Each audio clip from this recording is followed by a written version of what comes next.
Alors, pour les enchaînements des accords de base, on va utiliser trois accords différents. L'accord de mi mineur, il y a deux façons de le faire. On positionne soit de cette façon-là, doigt 1 en case 2 de la cinquième corde, doigt 2 en case 2 de la quatrième corde, et on joue les autres cordes à vide. Ok? Alors il existe une deuxième façon pour le mi mineur. On va mettre le doigt 2 à la cinquième corde, deuxième case, le doigt 3, deuxième case, quatrième corde. Le résultat est le même, mais il y a deux façons de le faire pour une simple et bonne raison. C'est pour les enchaînements des accords. On va utiliser ce qu'on appelle des doigts pivots. Autrement dit, si j'utilise d'enchaîner mi mineur avec mi majeur, on va utiliser le même positionnement que la deuxième façon, c'est-à-dire avec les doigts 2 sur cette case-là et le doigt 3 sur cette case-là. Il y a juste à ajouter le doigt 1 en case 1 de la troisième corde et nous avons un mi majeur. Donc évidemment, pour enchaîner mi mineur avec mi majeur, eh bien on va utiliser deux doigts pivots. Le doigt 2 et 3 vont pas bouger. Mi mineur, mi majeur, mi mineur, mi majeur. Alors tu vois là, ça bouge pas du tout. C'est ce qu'on appelle les doigts pivots, c'est-à-dire que le doigt, pour un enchaînement d'un accord à un autre, le doigt reste à la même case et sur la même corde. C'est pratique pour enchaîner certains accords. Pour l'accord en la mineur, on remarque que le la mineur, il ressemble de très près à celui de mi majeur. C'est le même positionnement des doigts, mais tout est décalé d'une seule corde et on joue uniquement sur 5 cordes. La grosse corde, celle du mi grave, on va pas la jouer. Alors mon truc personnel, c'est d'utiliser mon pouce que je recourbe légèrement pour étouffer la sixième corde.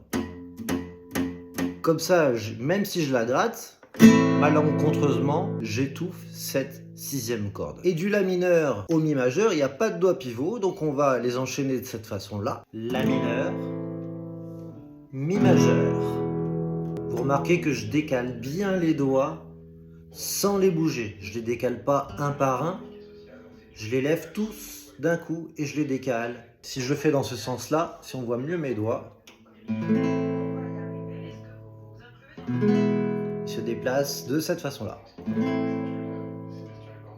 Il faut le faire à son rythme. Et maintenant, pour enchaîner mi mineur avec la mineure ou bien la mineure avec mi mineur, voici.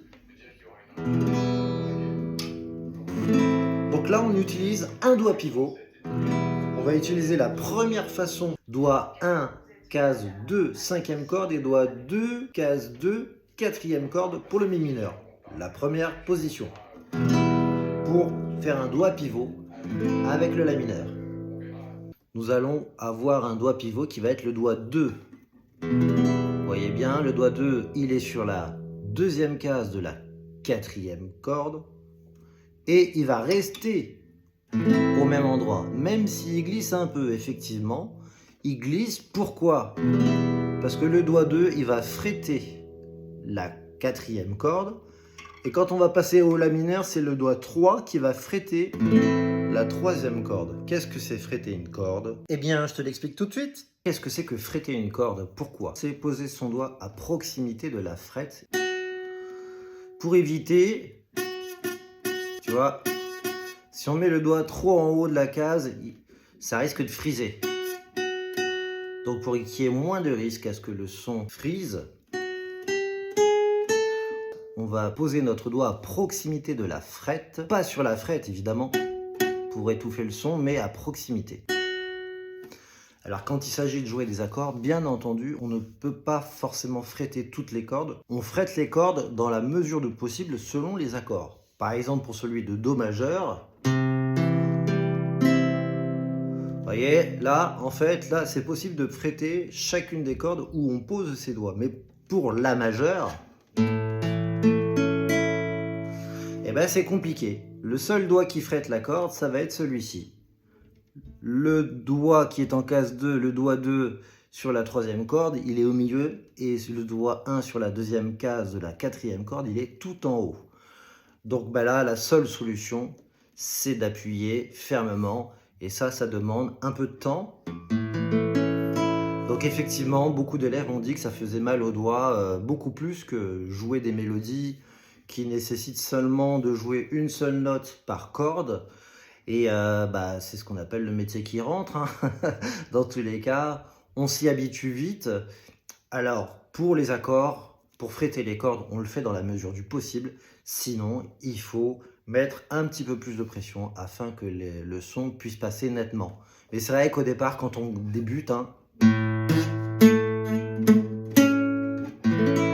puis ensuite, à force de pratique, à force de recommencer, on arrive à bien se positionner. Pour le placement des doigts, dans l'idéal, il faut qu'il soit arrondi et on va appuyer avec la pulpe des doigts, la pointe des doigts. À bientôt!